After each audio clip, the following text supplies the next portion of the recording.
Imagine for a moment, if you will, that you're in the market for a new car, you shortlist the one that you want, and you turn up at the dealership for a test drive. You leave your vehicle behind during the test drive, and the salesman tells you that they want to have a look around your vehicle because obviously you want to part exchange it, they need to take a look around it, and so on. Only then you come back to the following footage on the dash cam. Now, full credit in the description to what I think is the original video and the video with the voiceover, which is that of Ashley Neal, you'll also find here on YouTube and over on TikTok, where I found this video in the first place. Take a look at this. This is my viewer's Honda Civic Type R. He'd gone to a Mazda garage because he was looking for something more sensible. My viewer said the salesman asked for the key and then did this.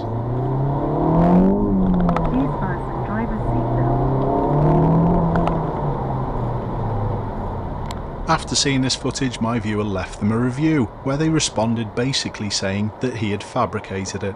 After he sent them the footage, he's received no response. The salesman hasn't finished yet. You actually hear this car bouncing off the rev limiter on the way back down.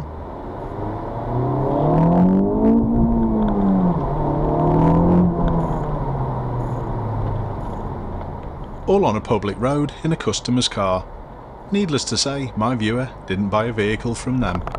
It looks as though I'm not the only person who's had a problem with their car dealer recently.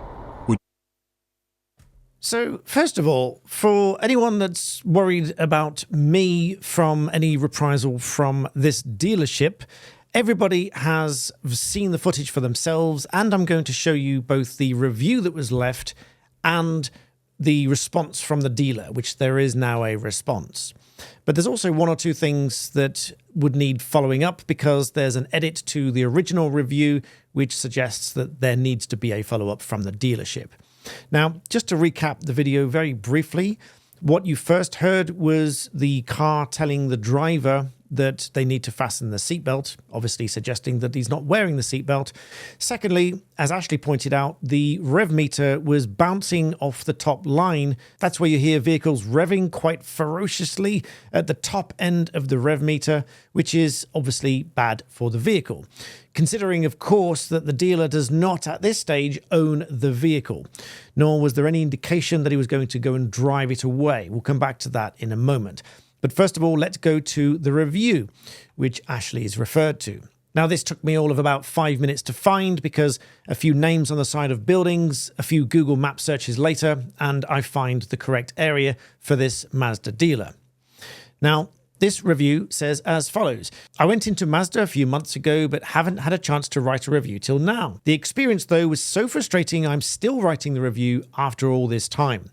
I needed to swap my sports car for something more practical due to having a baby on the way. I'd shortlisted a Mazda CX-5 and another car from another brand. I came and spoke to the salesman, who was an older person. I'd have to find the business card to get their name.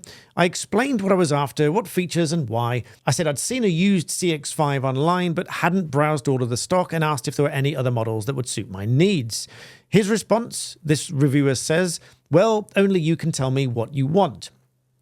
I just had, the reviewer says. I then showed him my car and he kicked up a whole fuss about how hard it would be to sell, which is ridiculous. He allowed me to take the CX-5 I'd seen online out, but it had no fuel in it, and I was told to just take it up and down the dual carriageway, so I couldn't pop home to see how well our various baby stuff would fit in the car. Now, the extent to which he was permitted to test drive it is obviously down to the dealer. However, it goes on. When I went out, he asked for the key to my car so he could look around it. These words would become important should any case ever go to court. He would have to say who said what, when, and where. So in this case, he just asked to look around the vehicle. No suggestion of driving it, at least according to this review. I had some suspicions when I got back to my car, as was parked in a different space. Upon getting home, I found from looking at my dash cam that looking around it meant bouncing the car off the red line in first gear with no seatbelt on up the road behind the dealership. He then said he wouldn't give me a quote on the CX-5 because I'd said there was another car that I wanted to look at first. So why did he feel the need to drive my car? He did not ask to drive it, and I did not give him permission to.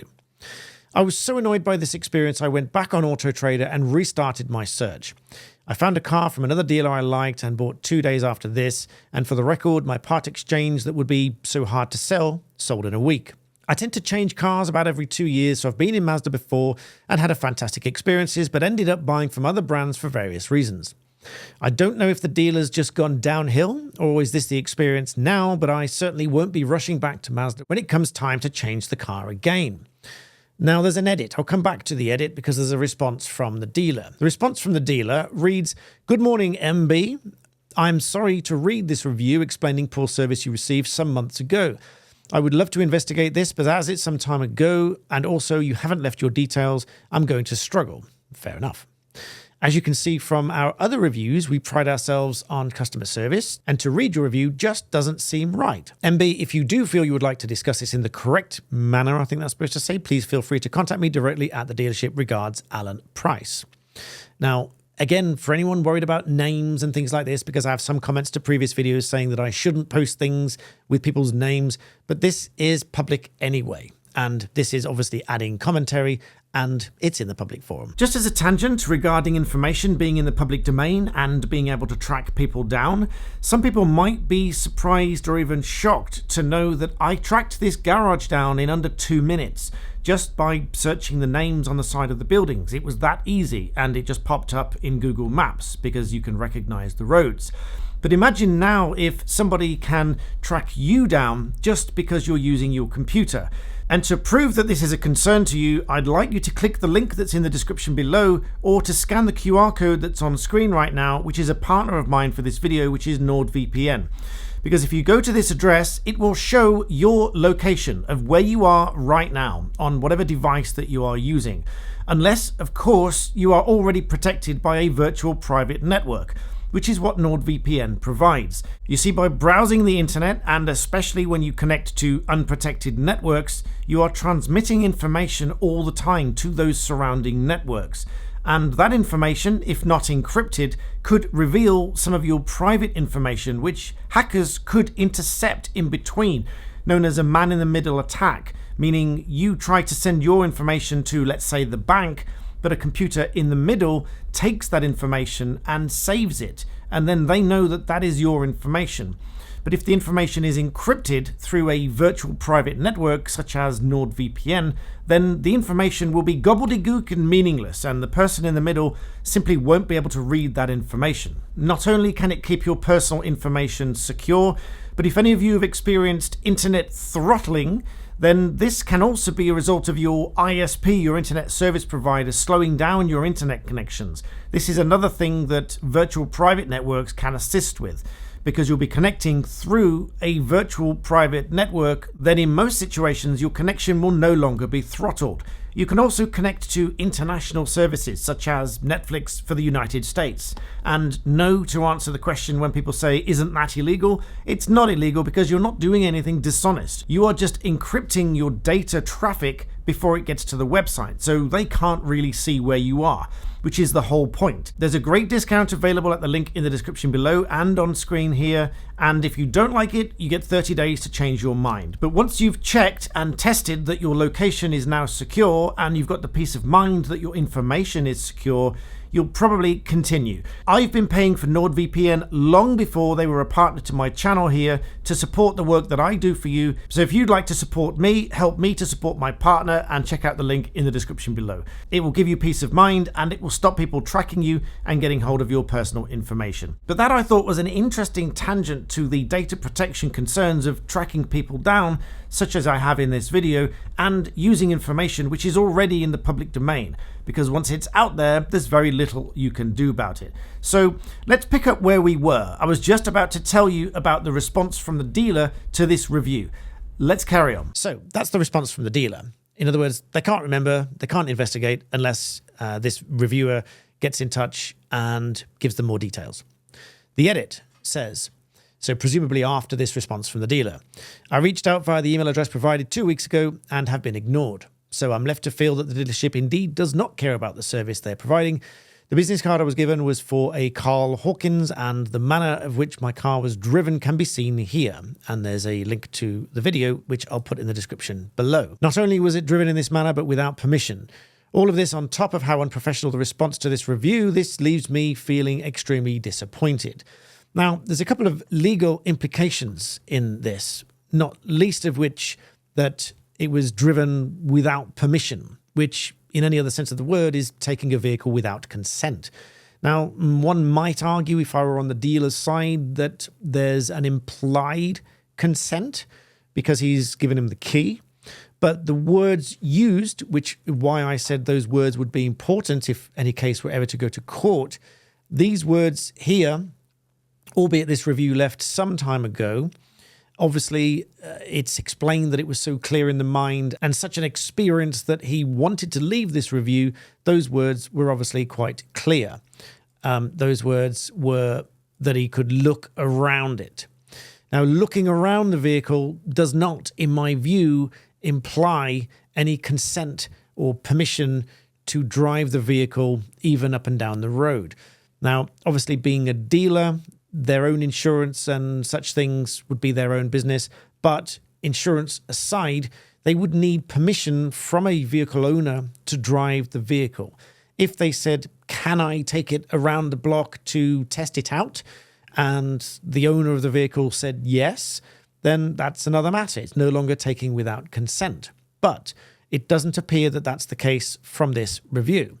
But not only that, the dashcam footage has recorded this driver, if it was the person named, driving without the seatbelt, at least as insofar as the evidence suggests, because the vehicle is saying fasten driver's seatbelt, which suggests obviously they didn't have the seatbelt on. But not only that, the way that the car was driven, treating it as though they were the owner, one might argue further that there's some level of conversion going on here, which is treating property as though you are the owner. Obviously, if you are the owner, you can mistreat the vehicle in any way you deem suits you. But you wouldn't want other people mistreating your vehicle, and certainly not without permission. So there are a whole heap of different issues going on here, and I think this person was right to put this review up. Ashley Neal was right to comment on it, and I'm following it up to say that there are a number of potential offences going on here, and I would always encourage a dealer like this to follow this up and sort it out. Now, reviews online can obviously be fabricated, they can be exaggerated, they can be downright misleading. For example, I see many reviews from people leaving a 1 star for a product because the delivery was late, but the 1 star doesn't and shouldn't reflect the product or the seller of that product. It can describe the overall experience if they say the delivery was late and so on.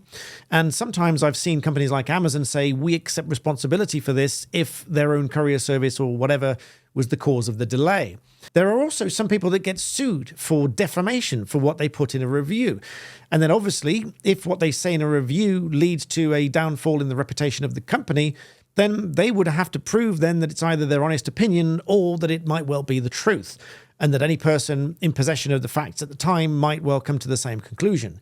Such as the video that I've shown you here, which I will leave you with once again, is if you go to test drive a vehicle, would you really want the dealer driving your vehicle around in a manner such as this?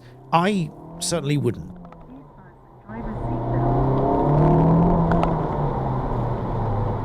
So once again, just be mindful if you leave your vehicle behind whilst test driving another, especially if you leave them the key, do check the dash cam footage afterwards to see if they've driven it. The same goes if you've parked it somewhere with valet parking and all that sort of stuff. Just check the dash cam footage to see what happened. And of course, if you work in a company like this and you drive these vehicles, hopefully you don't drive them like this, but remember, you too might be on dash cam footage.